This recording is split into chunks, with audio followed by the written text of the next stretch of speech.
my name is Marcela, and today I am going to be interviewing Beatrice Parque. She is a fellow El Pasonian. She was born and raised here in El Paso, and now she lives in Dallas, Texas. She is a nurse who works at UT Southwestern. So we're just going to talk to her a little bit today about, her career, about, what made her make that huge decision that I feel all of us here at El Paso struggle with. When is the right time to leave El Paso? And I know for some of us, we're just itching to get out of here, and others not so much. So yeah, she has great advice for us. Once we get out into the workforce, advice that we can definitely use, and also just her life in Dallas. Advice for those of us who are going to be moving, out of El Paso soon. What advice she can give us moving away from home, and also current events. She is a nurse, so she deals with just people from all sorts of backgrounds, and so she understands the anxiety levels right now are at an all-time high with COVID, the elections. So she just has some great advice for us. So we're gonna go ahead and jump into the interview. So she this portion of the interview that we're going to jump into, just her talking about her career, how she did her nursing career in El Paso, but up until I think 3 years ago she moved to Dallas. So yeah, so just stay tuned, and hope you enjoy this interview. Go ahead, Beatrice, take it away. My whole nursing career, because I've been over here for about 3 years now. Um, but as far as I didn't feel like there was really the growth that I wanted, the positions that I held, whether I was truly blessed to land the positions that I did. I was truly offered some I guess some things that some people don't get offered in either their whole lifetime, or don't have the ability to land certain positions like that. But I feel like I pretty much reached what I could possibly reach in El Paso, as far as like career wise goes. Um, and then from there, I just felt like it was time for a move, because I felt like it was more like a dead end road, where it was pretty much a routine. And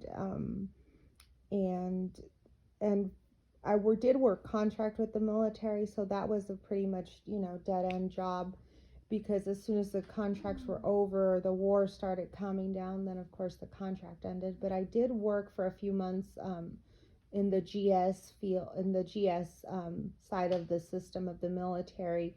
But then again, because of the economy in El Paso, it wasn't as great as what I could be potentially making, or whatever the case may be. But yeah, I felt like it was time for a change, and move to somewhere that offered me more growth in my field, more than anything.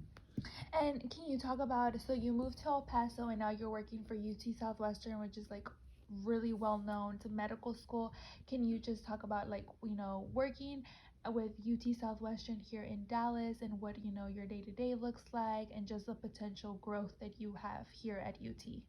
So, for one, I was truly shocked, and I was kind of honored. At the time, when I applied for UT Southwestern, I really didn't know too much about UT Southwestern when I applied for the position. So when I got offered, they called me on a Wednesday, and they told me, how soon can you be here to interview for a face to face, because they did a phone interview, and they liked me for my phone interview. So I said, well, I can be there.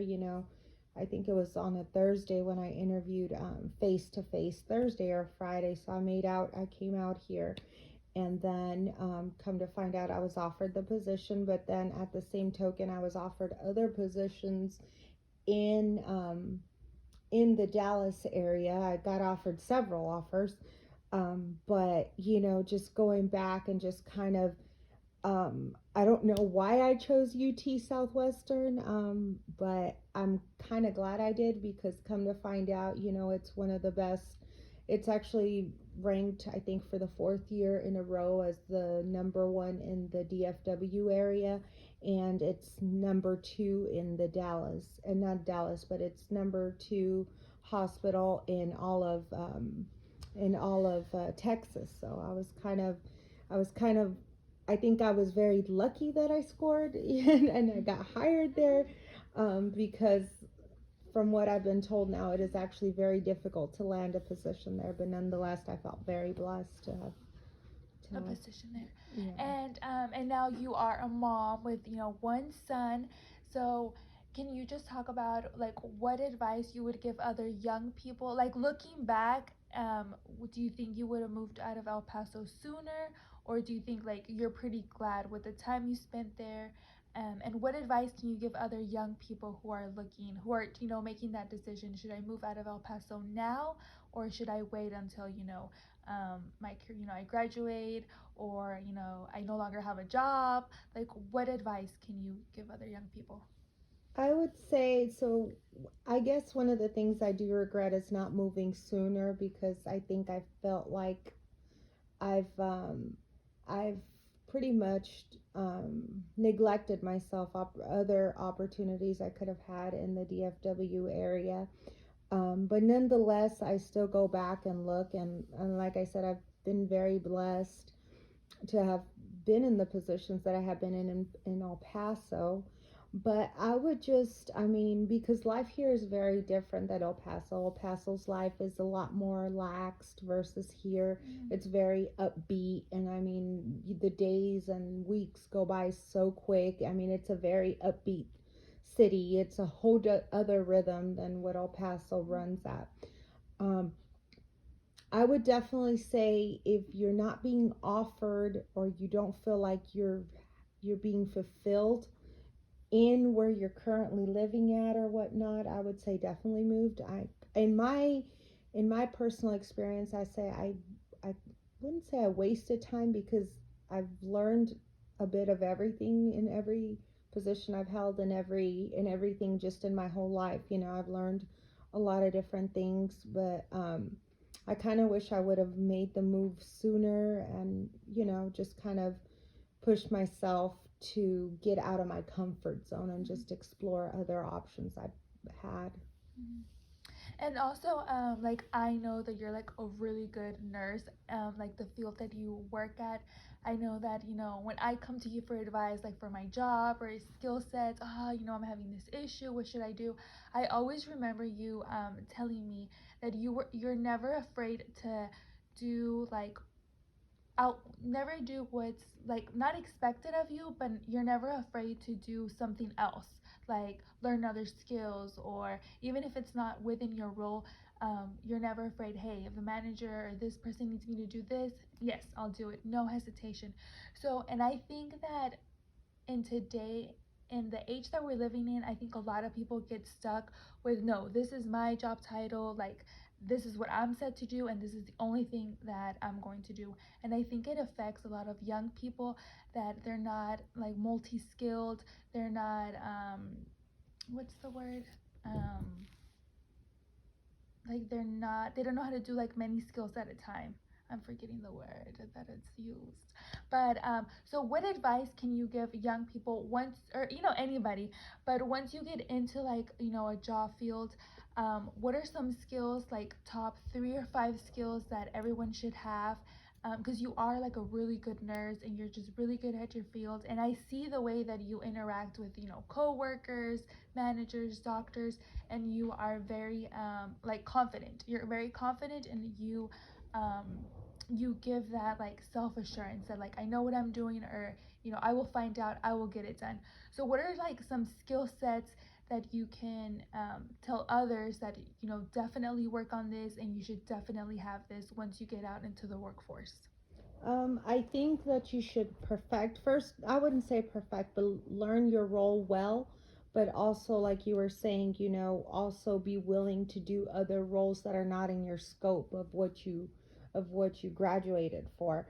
But it's important to be able to be flexible, because a lot of companies and a lot of people looking for employees are looking for people that are and I wouldn't even say somebody that multitasks, somebody that's just functional for their company, you know. So don't get stuck and don't be closed minded. Keep your mind open and always be willing to do something, you know, even if it's as simple as faxing, you know, or like, for example, I can give you an example as a nurse. Um, when, for example, some of the staff that work, you know, that are below me or whatnot, they have asked me for, hey, can you help me, you know, move this patient? Can you help me take this patient to the restroom? Can you help me, you know, clean up after a patient? Don't always hesitate to help others. Have positivity. Believe in yourself and whatever it is you do. Be good at whatever it is you do. Okay, and then you were saying about yeah, continue on, because you were saying you know, what is important for skill sets in the work environment. So just learn everything from the hardest thing that you could potentially do with what you went to school for, to the lowest thing, to the easiest thing you can think of. Always be sure to remain positive in everything you do.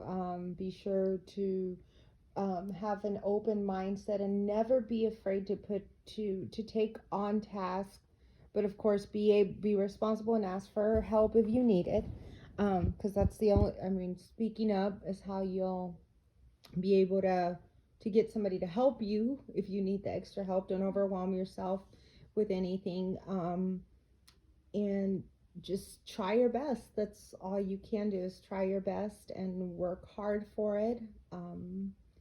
And push through everything regardless of whatever it is. And definitely, you can definitely say like El Paso is very different than, for example, Dallas, a bigger city. So how do you think, just like one quick advice, like what would you tell a person to like mentally prepare for? Like, this is not El Paso, and like, just if it could be one thing, like mentally prepare for this, like expect this. I would say the people here are very different, and the pace. The people are very, very different. Um, I felt people, and not to say that people here in Dallas are not compassionate, or are not caring, but I think everybody is a lot more blunt. Everybody is a lot more direct. Yes, that's what I've found in my experience. Everybody's very much more direct, and like they don't beat around the bush. Yeah, they don't beat around the bush. And the other thing I found is that how can I put this without coming off kind of rough? But I think a lot of people here are a little bit more selfish and, you know, do only for themselves. Whereas in El Paso, you know, I'm always going to have a soft spot for El Paso. You know, people are a lot more warming, more welcoming, more willing to help you and all that. So yeah, definitely the rhythm of things are different. And I mean, that could just be a DFW thing. It doesn't necessarily mean, you know, big city. But I can understand why people are like that more here. It's just because it's a whole other world coming out here. The pace is a lot different. And, you know, people are more focused on, let's get this done and let's get out of here, because we all want to go home at closing time. Nobody wants to stay over, you know. Yeah. So Yes, so prepare ourselves. We're moving to the big city. yes. That's good. And then, so when are you planning to go back to El Paso? Anytime soon, or like, or not really? At this point, because of the whole COVID thing, it really not right now. I really don't want to expose myself or my family to COVID, and not just because I've heard things are a little more harsh right now in El Paso because of COVID, but just in general, because I mean, you don't know where you're stopping at, where you can be putting yourself or your family in danger. So at this point in time, there's no plans. No plans to go anywhere. Not only El Paso, not to go anywhere. Yes, that's true. And so, let's see. I had another question for you, and I totally forgot. So, you know, like you touched on it a little bit, COVID, COVID, the elections, that's the talk of the town. And a lot of people, are anxious, just everything going on. It's kind of like overwhelming for some, I think for everyone. So what advice can you give to us, or how are you handling it? It's just, even if you're not so invested in politics, or, you know, with what's going on right now with COVID, or you're kind of like a bystander, like, how do you handle it, and what advice can you give for others to kind of like de-stress? Okay. So for COVID, I would say we're all sick of it. We're all sick of it. A lot of us don't know what we look underneath these masks. But nonetheless, I think if we remain safe, remain vigilant, keep yourself informed. The CDC is a great website to keep yourself updated on the information going on more than the news. I when all this stuff started kind of snowballing down, I stayed away from the news because I tend that any social media and any news and anything like that only tends to kind of exaggerate things a little bit more. Not that COVID is not to be downplayed or anything like that. COVID is very serious. And for those people who don't believe that COVID is real, it either hasn't hit home, or they haven't experienced themselves of how the potential dangers that we are put in with this diseases. So my thing is, keep yourself educated. Don't go by the social media. Go to resourceful sources. Keep your mask on. Don't nobody want your boogers. Keep your family safe. Minimize your trips wherever it is you have to go. And just keep yourself informed. That's the best. But do it with reliable sources. Don't just go and Google. Go to resourceful places like I mentioned, the CDC, and stuff like that. As far as what you can do and what are ways to prevent it. Wash your hands. I don't know why people are making this a big deal. Washing your hands should have been something since the beginning. Keep some hand sanitizer on you, and disinfect as often as you need to. But yeah, keep your mask on and keep away from people. Yeah, it's very true. And the elections, as far as the elections, I'm not a very political person, but you should definitely get out there and vote. That's how our voice is heard. So vote whoever you think is best for us. Whoever you feel is best. And I think even in future elections, like even like locally, we always, of course, presidential has huge media attention, and of course it's like the big race. But I think even like local, also like vote locally, like take it's your right to vote. So definitely for your local government, it's important to also vote for your local government, not only for like the big presidential race. So I think that's also like very true, that we should definitely vote and be part of every election that we can be. And so yeah, what you were going to say something about the election and to kind of the anxiety. Just the anxiety regarding that. All we can hope for is that whoever wins or gets chosen does the best that we can, regardless whether you're red or blue. Okay, we can only hope that person, the commander-in-chief, makes the right choices for our nation. Because bottom line, we're one nation. We're one nation, and that's pretty much the bottom line to it. Yes. But yeah, definitely keep yourself informed with all the candidates, even the local ones, and because our vote is our voice. So bottom line, go vote. Yes. Yes. And then for the holidays, I know you just bought a house. She just bought a house here in a very nice area, and I know you're barely starting to get into the whole decorating your home. What plans do you have? Any special traditions for Thanksgiving, Christmas? I know you have a little one, so or any new traditions that you're wanting to get started?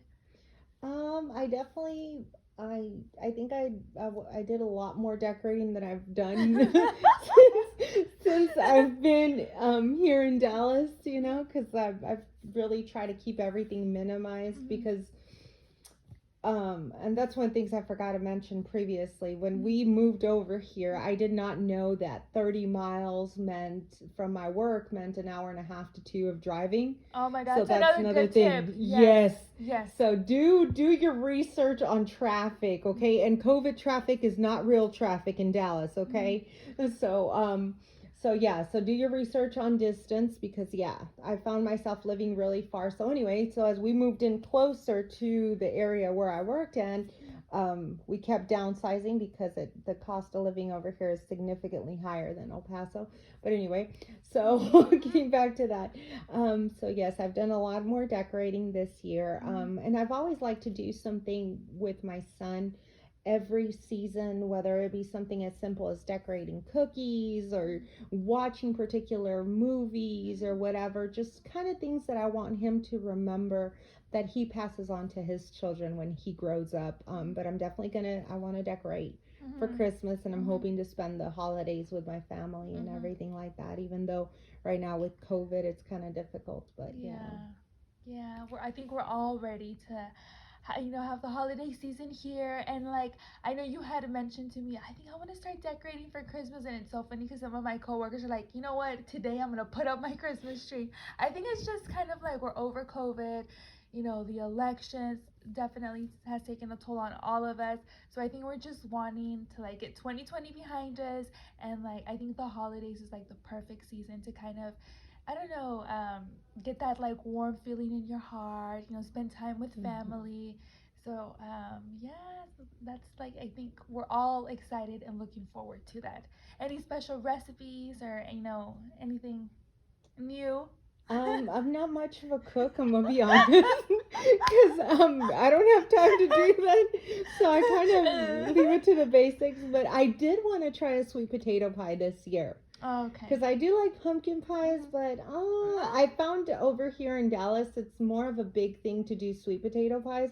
And everybody at work keeps talking about these sweet potato pies, but yet nobody brings me a damn slice. Okay, so I'm kind of bitter about that. But so I'm gonna make my own this year, and I'm hoping I can find a recipe or tweak it just enough to where it's perfect for me. But I think you said it perfectly, like the way you said, we're all looking forward to the holidays and everything like that. But in the same token, we got to stay vigilant. And this is the time where we're not really thinking. We're thinking more about, on our heart, like with our hearts, more of our heart's desires and everything. And this is the time we need to stay more vigilant about gatherings and all that stuff. I know we want some level of normalcy, but that may not be, achieved this year. So the best thing to do is kind of, just kind of relax and try to stay home as much as possible and just do things, within the family, within your immediate family like that, and just try to stay safe. Try to, but we're all in this together. Exactly. We're all in this together. Yes, well, I think thank you so much for, letting me interview you. You definitely gave us some great tips that I definitely think, everybody can learn something from what, this whole interview, from what you said, from like career-wise to just like life advice that sometimes like we need to hear it from somebody else.